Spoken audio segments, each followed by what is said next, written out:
You know, I've always been drawn to the darker character tropes in media. You know, vigilantes like Frank Castle and Max Payne, their tragic backstories and disillusionment with the justice system. Characters like Cole Phelps and John Marston, both morally ambiguous characters on a road to redemption. Even characters like Aiden Pierce from Watch Dogs, while other people found his character to be flat, I ended up resonating with him in a big way. Everyone loves a good anti-hero. Their character flaws make them more complex and human rather than, the altruistic character tropes that can almost feel holier than thou. In Half-Life 2, you gun down countless civil protection officers in the first few chapters because it's just what you do. After all, they're the bad guys. A bunch of brainwashed cultists, in an act of cowardice, they traded their humanity to be among the privileged in this dystopian society. But what if we explored past the menacing gas masks and stun batons? What shred of humanity would we find?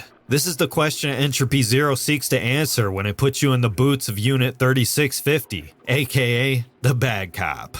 I only had one thing to give up for this job. My humanity. Some would say I never had it anyway.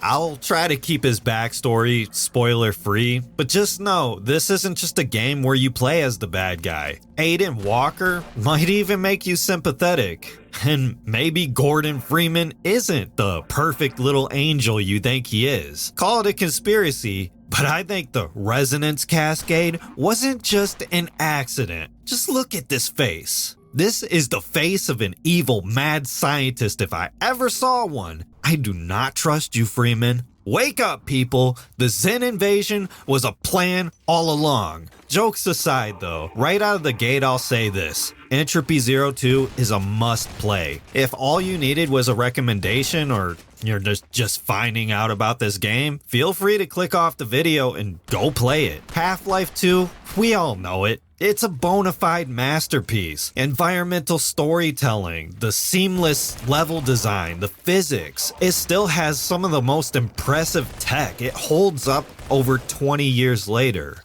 God, that makes me feel old. That's what the word masterpiece should be reserved for. The games that we remember that were ahead of their time. When a piece of media is so groundbreaking, it changes the landscape moving forward. That's why when I hear that dumbass buzzword when referring to new releases, my attention automatically falls off a cliff. In this realm of video games, it's nearly impossible to give anything that title. Not since game journalists came in and started passing out 10 out of 10s like hepatitis, and 7s don't even get me started on all the AI prompted slop. You game journals are not gamers. We do not accept you. These days, when a game moves me so much that I want to make a video about it and share it with as many people as possible, I simply call it an experience. And that's what Entropy 02 is. It's simply a game worth experiencing. It's a love letter to Valve's epic masterpiece. While it's essentially just a mod for Half-Life 2, this is some of the most impressive stuff I've seen come from the modding community. Because this isn't just a bunch of reused maps, it's not just a bunch of reused assets. This is a full production game. This is the type of shit I would expect from mods like Enderall, Fallout London, what I'm expecting from Skyblivion. When calling it a mod feels like an insult. Entropy Zero, it's one of those games. All for the price of, wait for it, nothing. It's completely free to play as long as you own a copy of Half-Life 2. Hell, you don't even have to have Half-Life 2 installed to download and play this game, which already makes it one of the safest recommendations I can make. But it's so much more than that. Starting from where the last game left off, and no, you don't have to have played the first game, though I would recommend you do. It's really good outside of a few pacing issues. You can definitely tell it was made by one guy, but easy too. It just blows it out of the water. It is insane. Even the Breadman logo in the beginning, I love how it turns into the Breadmen logo, reminding you that this isn't just a solo project anymore. It's something subtle, but it speaks volumes for people like me who played the original. Anyways, you play as the Metro cop I mentioned in the beginning, the absolute badass that he is. Well, he's not a Metro cop anymore. He's been promoted to an elite soldier, which actually comes with its own unique gameplay mechanics because as an elite, you can recruit and order around Combine units. It's pretty awesome. The NPCs, they don't just follow you around like in Half-Life 2. You can actually give them commands to go somewhere, stay put, regroup, follow you around. Is it revolutionary? No, but it really makes you feel like you're part of the opposing force. Seriously, kicking down doors and clearing rooms, it's like one of the ultimate male fantasies. You give me a gun in a video game and you present me with a doorway, I'm gonna tactically corner that shit like a paranoid schizo, even when I know there's no enemies around. It takes place directly after Half-Life 2, and in the story, the advisor commands you with hunting down and capturing Judith Mossman, a traitor to the Combine. Bad Cop is so loyal to the Combine, they decided to clone him a million times over in order to make the perfect badass. A lot of the other CPs don't like him for this very reason, which is fine, they hate us because they ain't us, right? It's just one of the many wrinkles in this game's narrative. We can even see this reflected in the real world where governments have their so-called useful idiots they use to carry out certain agendas. How many big talking heads in mainstream media have we seen exhibit this almost cult-like view? Existing in these pockets of confirmation bias controlled by algorithms. Nintendo fans.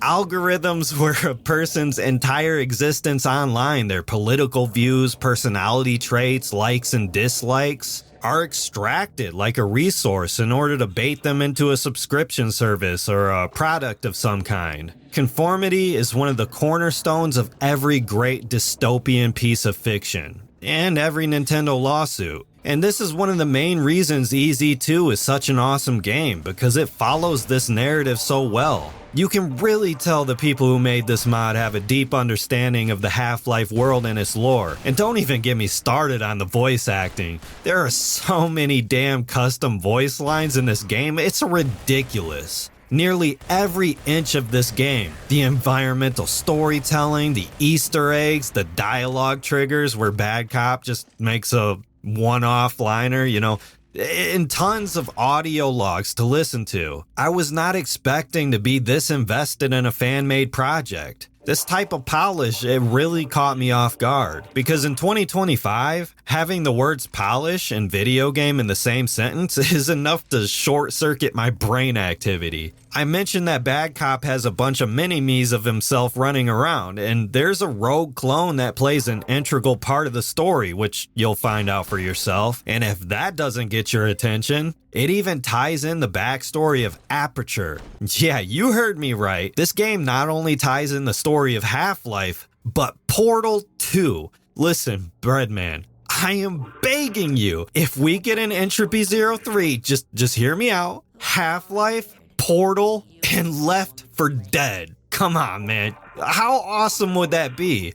I tried contacting Valve with bomb threats, but they haven't gotten back in touch with me. Anyways, solving puzzles with this hilarious robot companion you find down in the Aperture Labs, his name's Wilson, it was so damn cool. It's almost like the team was attempting to make Half-Life 2.5 or something with how dedicated they were with carefully threading everything into the narrative. I'm telling you, if you're a Half-Life fan, you're gonna have so many holy shit moments. You're gonna be like, holy shit. At first, I thought carrying around this turret was going to be incredibly tedious and the main focus of the latter half of the game, but thankfully, it's only dedicated to a short stealth segment where you have the option to leave Wilson behind or just take him with you. But Wilson is so damn funny and charming, I decided to go through the painful process of carrying him around with me after the fact. Even if he wouldn't shut the fuck up about how to spawn medkits over and over again. I didn't get the good ending because I ended up kicking his ass into a river. which I immediately regretted because there's doors and special rewards you can access throughout the levels if you choose to bring them with you. It isn't just a fun linear romp through Half-Life again. Like I said, the level of polish here in this free community mod is something you just wouldn't expect. And it's the reason $80 games can eat my entire ass. AAA games can eat shit. I dropped the mask entirely. But look, it's not perfect. I played this game on the Steam Deck, and while the performance was great, I had enough crashes to where it became really frustrating. Specifically on the mission apprehension, there was this door you have to breach, right? And several times over, my game just closed. It kept on closing and forcing me to reload. I ended up finding this Reddit thread where they said the solution was to throw the bomb and then quickly look away. It just before you detonate it, like you can't have the door in your camera's view. That worked for me, but there's probably an actual fix. I'm just stupid and lazy. Other than that, I had a few other crashes. I switched to Proton GE layer and I played through those same levels again. I think it fixed the issue. Like I said, I'm lazy, all right? But that's really the only issue I had. You know, it's just the game stability. Okay, the arsenal, which a lot of it is the same from Half-Life 2, but everything's just been tweaked and refined. The biggest additions would probably be the Gauss pistol. It slowly regenerates ammo, and it's really nice in case you're running low. It also has this satisfying charge attack. It's almost like a shotgun blast. And what's so cool about it is, you know, even something as basic as your starter weapon, it feels useful from beginning to end. Really, every weapon does. Then you have the slam explosive, which I mentioned. I think it's that, C4 charge or whatever. You can attach it to walls, and there's so many parts of this game where you're using it to breach through doors and concrete walls along with your squad. Like I said, you really feel like you're stepping in the shoes of the Combine. I also love how you get the revolver in this game. Bad Cop just picks it up and says, "Wow, it's a gun." Yeah, I laugh at the most retarded shit. There's so many silly one-liners though. I feel like I'm playing the Duke Nukem of Half-Life. But my favorite out of all the weapons, and this is by far, is the Zen grenade. When you toss this thing, it sucks up everything. It's like a black hole. It's so fun watching enemies hit a bunch of objects just get vacuumed up by this grenade. But they did something really clever with it. There's like this dice roll mechanic to it. Every time you throw this grenade, every time you use it, there's a chance that it'll drop med kits and energy or whatever, but there's also a chance that Zen enemies will spawn from the portals it makes. Knowing that there's a chance that some of the most elite enemies can spawn from these grenades, it just adds so much variety to the moment-to-moment combat. It's especially fun when enemies spawn from it and they just straight up start brawling with each other right in front of you. What we basically have here is an aperture portal grenade. It's an idea I would have expected from an official game by Valve. I cannot gush over how satisfying and cathartic the fights feel in this game. The enemy variety, the set pieces, it's all top notch. And there's so many different environments too. I never thought I'd be going through dilapidated cities, metro tunnels, aperture science labs, underground areas covered with Zen growth, navigating snowy tundras with a Combine APC, to a literal shootout with the rebels in a decked out cabin in the woods. You're never in one place for too long, and everything from the environments and the huge contrasting lighting, seriously, the hues of greens and reds, it's amazing how beautiful the Source engine still looks. There's also points in this game where you have to navigate around these stalker-like anomalies, and if you walk through them, it's like time itself is bending and speeding up so fast it instantly ages you. One of the coolest things is luring enemies between you and these anomalies and just watching them instantly turn into skeletons as soon as they pass through them, and they just plop on the ground. It's so damn cool. The way it adds in these changes to gameplay in each level, it makes the pacing feel so blisteringly fast. You never get the chance to get bored because you're always doing something new. How many times have you played a AAA game that feels like they took 6 hours of gameplay and just stretched it over 30 hours of content filled with walking sections and dumbass NPC side quests, fetching shit? You know what I mean. The main thing that kills a lot of modern games for me is the fact that they threw away replayability, which turns great games into mediocre games by the end. You get the point. Entropy 02 is an incredible mod. It's 100% worth your time. Outside of the crashes I had,